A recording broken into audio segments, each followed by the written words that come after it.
Hi guys, myself Pranav is here to deliver today's presentation on power transformer part 33. As of continuation, the topic is mainly comprised of bushing technology, mainly the concern of partial discharge for power transformers. For your convenience,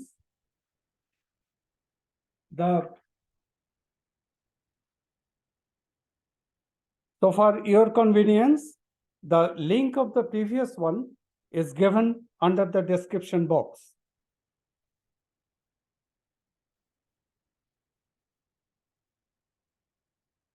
Let's start with classification of partial discharge.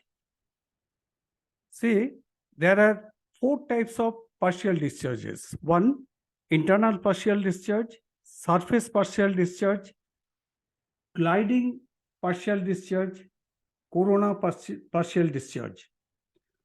Most often caused by void within insulation, no indication prior to failure, but can lead to a very disruptive and dangerous explosion in case of internal partial discharge. Surface partial discharge. Tracking along the surface of insulation, which might have been due to certain critical aspects of contamination, moisture intrusion, and inclement weather or high humidity.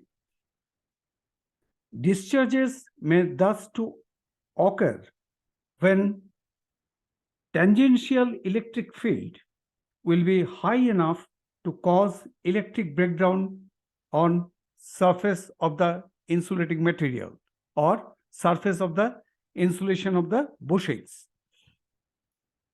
Now, gliding PD.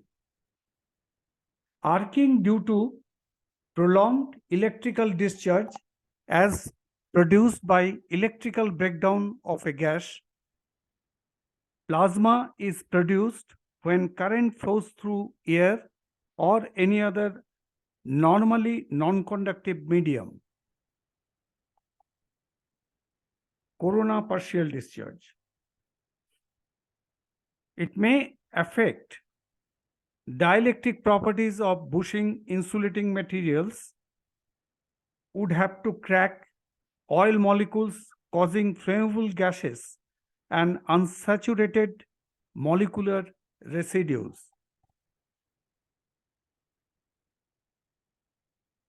Now, partial discharges may occur under normal operating conditions of the bushings due to small cavities filled by gases present in a solid dielectric material, which are usually caused by the factors: one, due to design or manufacturing flaw that can cause dielectric stresses.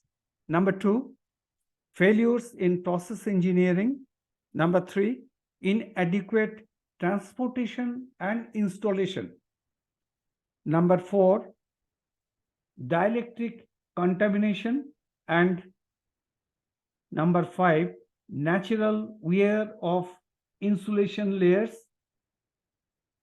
That is, existence of these cavities causes ionization of gases while the dielectric material is subjected to an electric field, resulting a high frequency discharge of less than 1 microsecond duration, which, so as to depend on its intensity, can be highly destructive.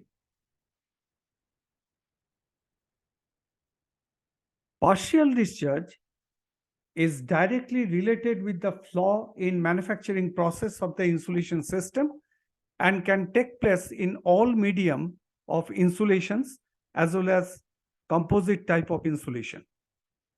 Defects such as voids and cavities in solid insulation, gas bubbles in the liquid insulation, and sharp foreign particles or edges in solid liquid insulation system would have been the main sources of instigating partial discharges when the electric field in the defective zone has to exceed its threshold level.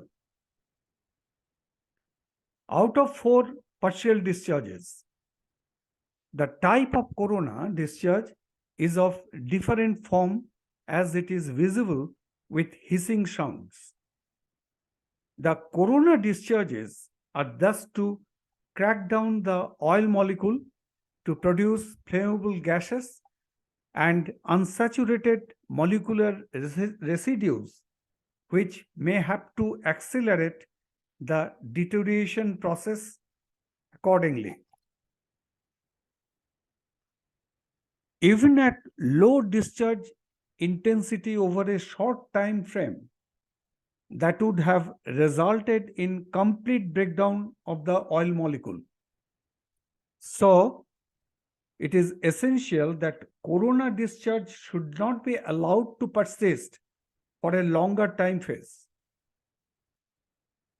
While any sort of discharge may occur at the installed bushing, having with gas-filled voids and gas bubbles within the solid liquid insulations, then case would have become much more complicated, as because the gas has the lower dielectric constant than the material surrounding the voids.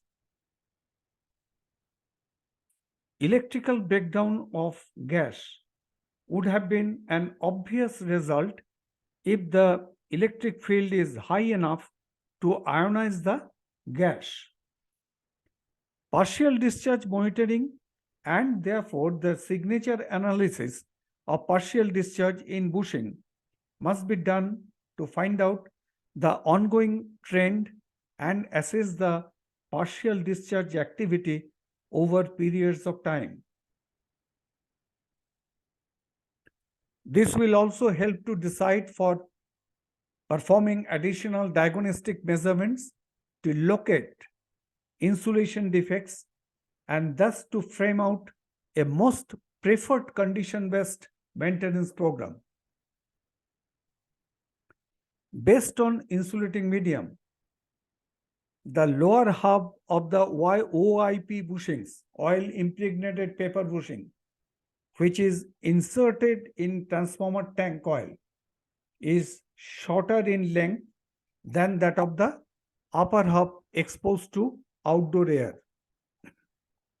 It is as because oil is dielectrically stronger than that of air at normal pressure, and for which oil can withstand higher voltage than air and also acts as a better coolant than that of air.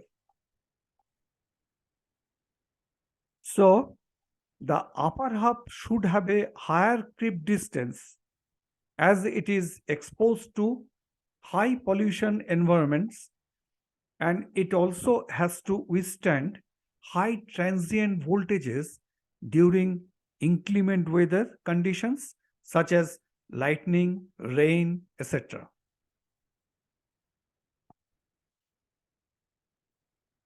Though the insulation length is shorter for condenser bushings, but still size or length of insulator used in air at atmospheric pressure would have been designed in accordance with lightning impulse voltage under dry conditions, power frequency, and switching impulse voltages under wet conditions.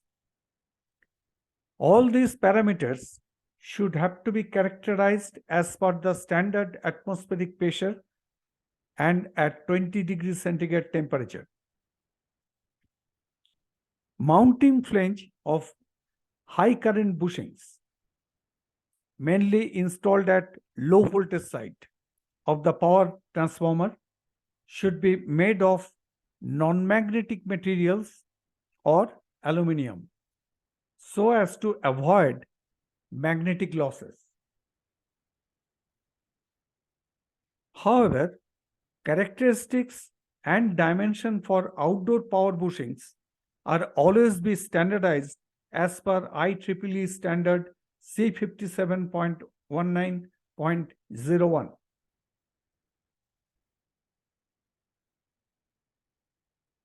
There would have been less possibility of gas cavities in OIP bushing if it is perfectly designed and processed, which has also to possess the higher partial discharge inception voltage.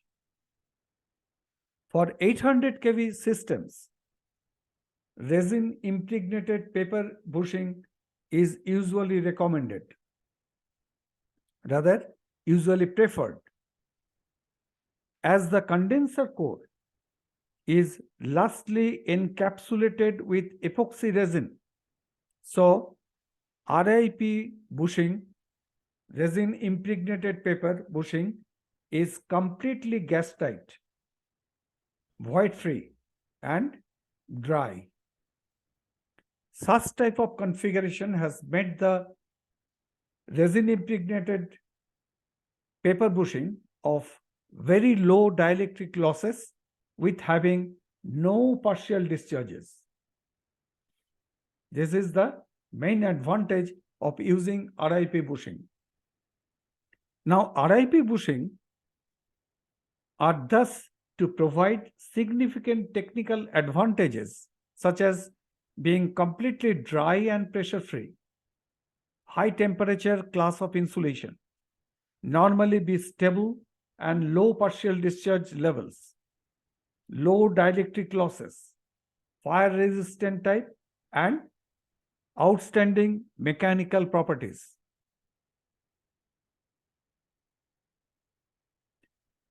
As compared to OIP bushings, that is oil impregnated paper bushings, the procurement cost level of RIP bushing is exorbitantly high. But the RIP bushing has the advantage over OIP bushing for better entertaining the lower life cycle costs, which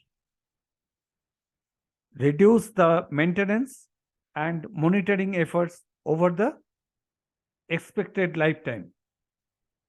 However, in case of OIP bushings, it is of great significance to have a positive detection and proper diagnostic activities of incipient partial discharge activities of the bushings.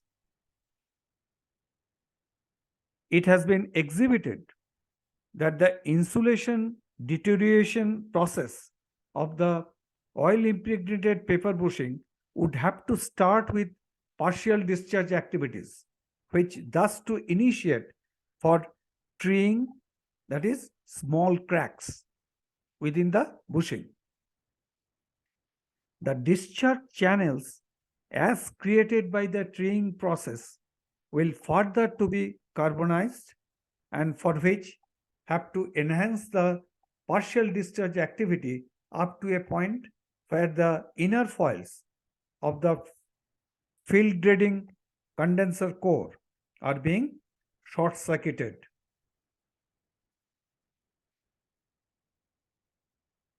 The remaining non-affected inner foils of the condenser core would therefore have to entertain an increased amount of electric field stress, and with time, further internal flashover will occur, which may aggravate the onward condition of the complete core insulation, causing ultimate destruction of the bushing.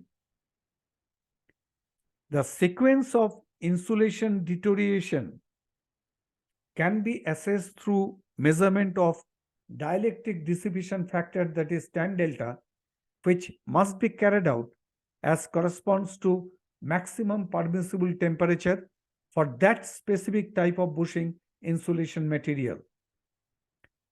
Test of tan delta at maximum permissible temperature limit would thus to ensure most important criteria such as prefix, thermal stability of the bushing insulation. It is very important. If value of tan delta is found to be higher than that of the previous record, that would have to indicate higher dielectric losses causing further rise of temperature within the bushing core.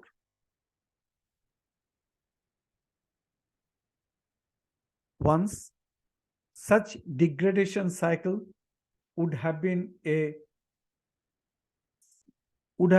rather started, then a process of continuous cycle of temperature rise mechanism will be resultant effect, which ultimately being intended to increase beyond the thermal stability limit of the core insulation. Such phenomenon, if not restricted at the earliest, has then to be involved in dielectric breakdown within the condenser core. The insulating layers as being shorted, so the capacitance value is thus to be increased, which indicates a partial breakdown of the condenser core, subjected to have a constant increase of mechanical and electrical field stress with higher thermal consequences, will lead to eventual breakdown of the condenser core of the bushing. However, electrical stress on bushings can be restricted by installing appropriate surge arresters or by improving the grounding system of the bushings as well as associated equipments.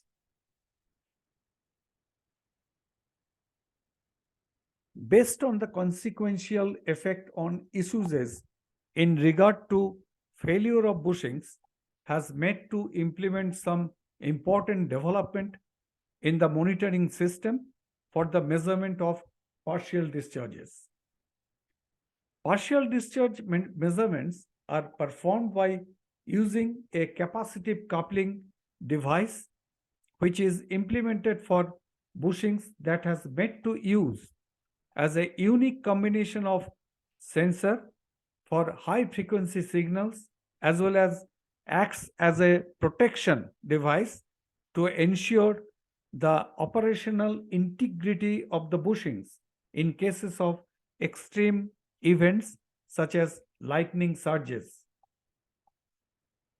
Serious occurrences, as happened due to partial discharge activity, would have been detected by various methods such as optical method, acoustic method, ultra high frequency method, and much conventional method of current or voltage pulses having frequency limited to few megahertz that passes through the insulation circuit.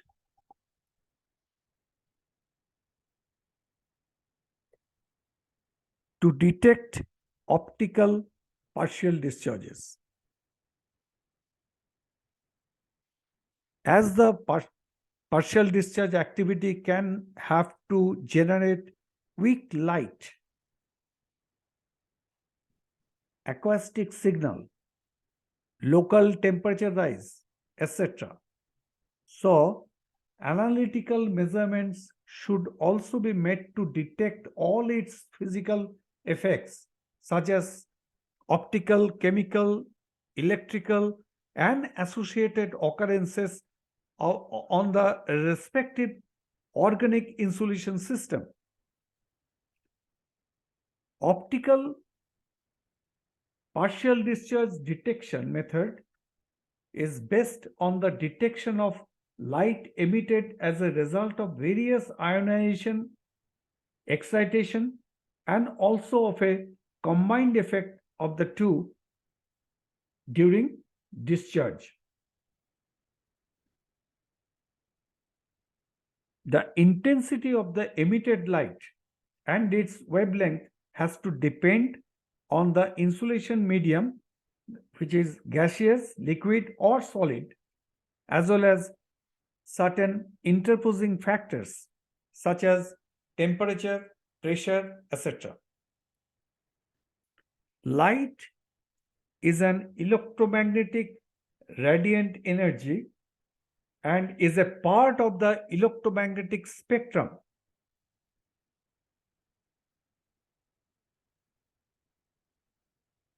Radiant energy is the quantity of energy propagating into a specified surface area in a specified period of time, whose unit is joule. The intensity of the emitted light and its wavelength has to depend on the insulation medium, which is gaseous, liquid, or solid, as well as certain interposing factors such as temperature, pressure, etc. Light is an electromagnetic radiant energy and would have to depend on the frequency content of the electromagnetic radiation reflected from its surroundings. So, light is a part of the electromagnetic spectrum as because it is a type of radiation that has both electric and magnetic fields and travels with complete frequency or wavelength distribution. Optical spectrum that has to extend up to 3 adjacent portions of the electromagnetic spectrum. One is infrared, then visible, and ultraviolet, which are collectively known as optical radiation. There are 3: infrared, visible, ultraviolet. These 3 as known as the optical radiation. Although infrared and ultraviolet radiations are invisible to the human eye, but still both are considered to be optical, as because both are sharing some propagation and interaction characteristics with visible. The optical spectrum of surface discharges along a solid dielectric would have become much more complex, as it is influenced by the surface condition of the solid material, including composition of gases, etc.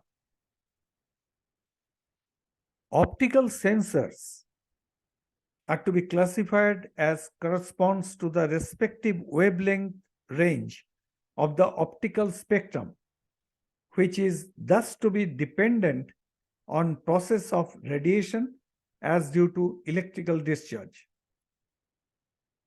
Optical partial discharge detectors are so far been available in 3 categories.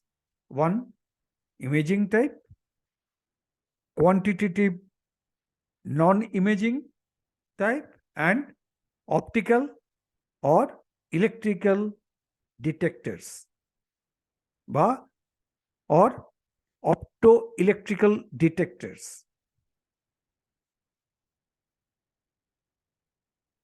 Specifically, as per the necessity, optical detection techniques are of 2 types. 1, to detect the optical signal for surface discharge of the equipment. Number 2, to detect the optical signal internal section of the equipment.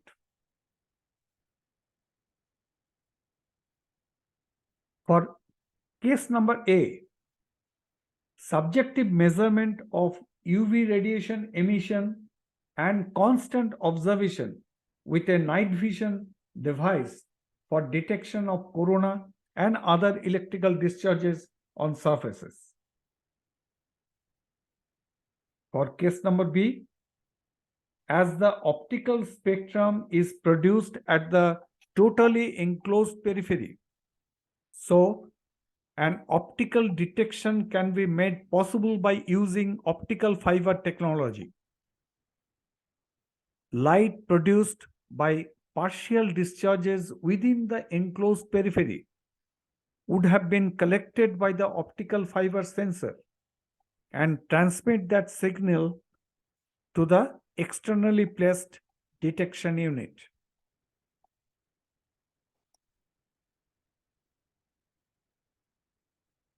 Any sort of fractional deviation in optical parameters such as wavelength, intensity, polarization, and phase that would instantly have to initiate as detection signals. Accordingly, there would have to provide four types of optical sensors, namely spectrum-based sensor, intensity-based sensor, polarization-based sensor, and interferometric-based sensor. Interferometric-based sensor. There are four types of optical sensors. One, intensity-based sensor, spectrum-based sensor, polarization-based sensor, interferometric-based sensor. Fiber optic acoustic sensor are for partial discharge detection. The fiber optic acoustic sensor is basically configured with the combination of the acoustic and optical methods.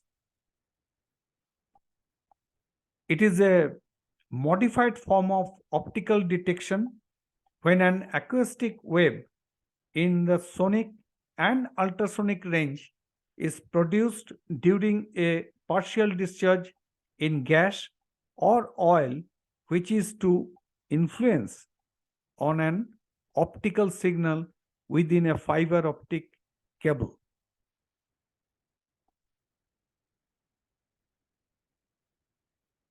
Hence, any occurrence of partial discharge activity arises in the surrounding medium, then there will be a deformation on the optical signal within a fiber optic cable as resulted due to an influence of the acoustic pressure wave causing a sharp change in its optical transmission characteristics. For the detection of acoustic partial discharge signals,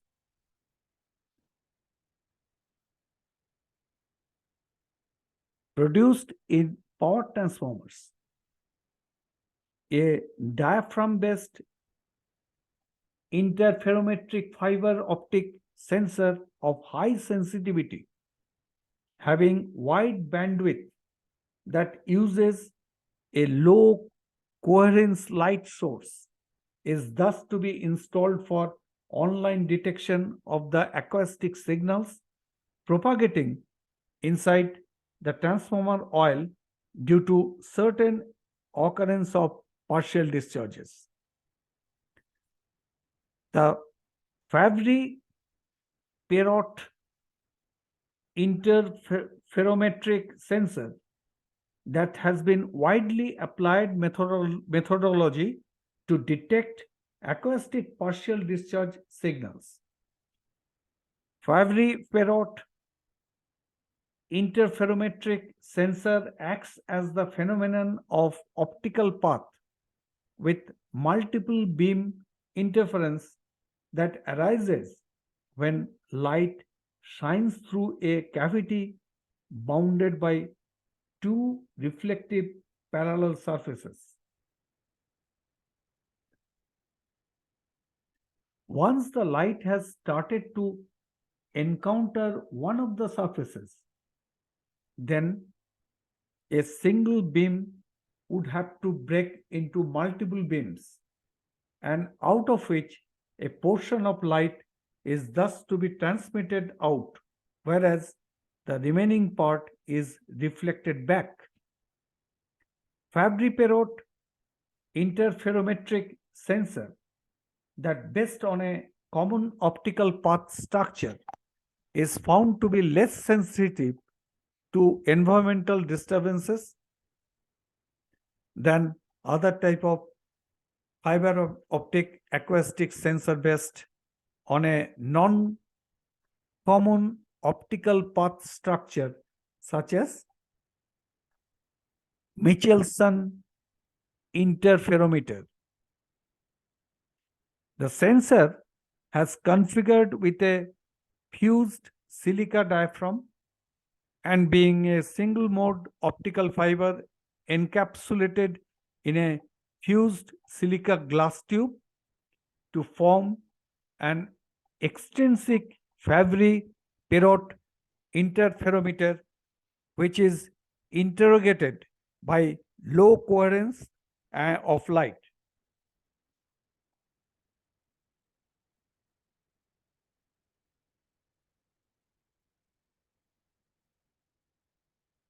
Coherent of light. Coherent of light is a beam of photons that have to oscillate at the same frequency wavelength with having the constant phase difference between their waves.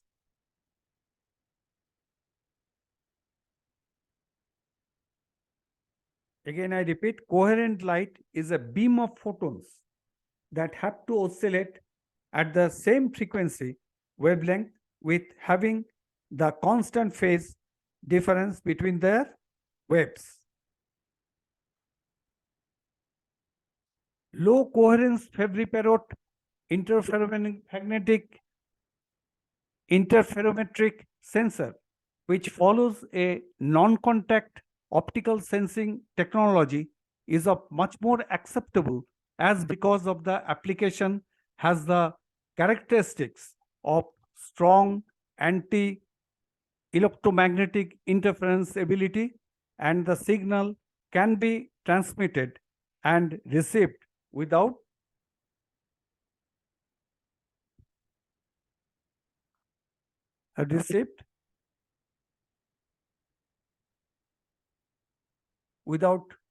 any loss. For maintaining all these criteria, it is the best possible option. It is the best possible option to use optical fiber as a sensor.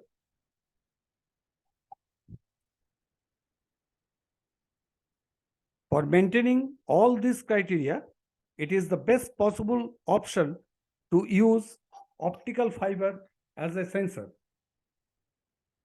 The optical fiber has its own advantages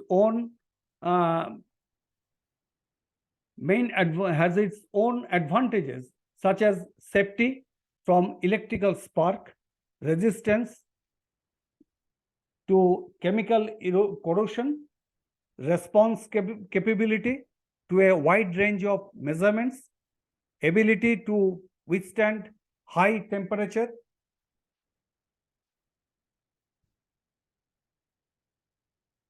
smaller in size, large bandwidth, and high sensitivity.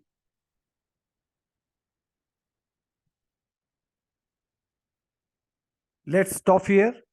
Further to be continued at later stage. Thank you. Thank you for listening the video. Kindly do like, share, and subscribe. Your subscription would encourage to post more videos. Also share your comments, feedbacks inside the dedicated comment section. If you have any suggestions or specific topic you want, then let me know in the comment section. Thank you. Thank you for patient hearing.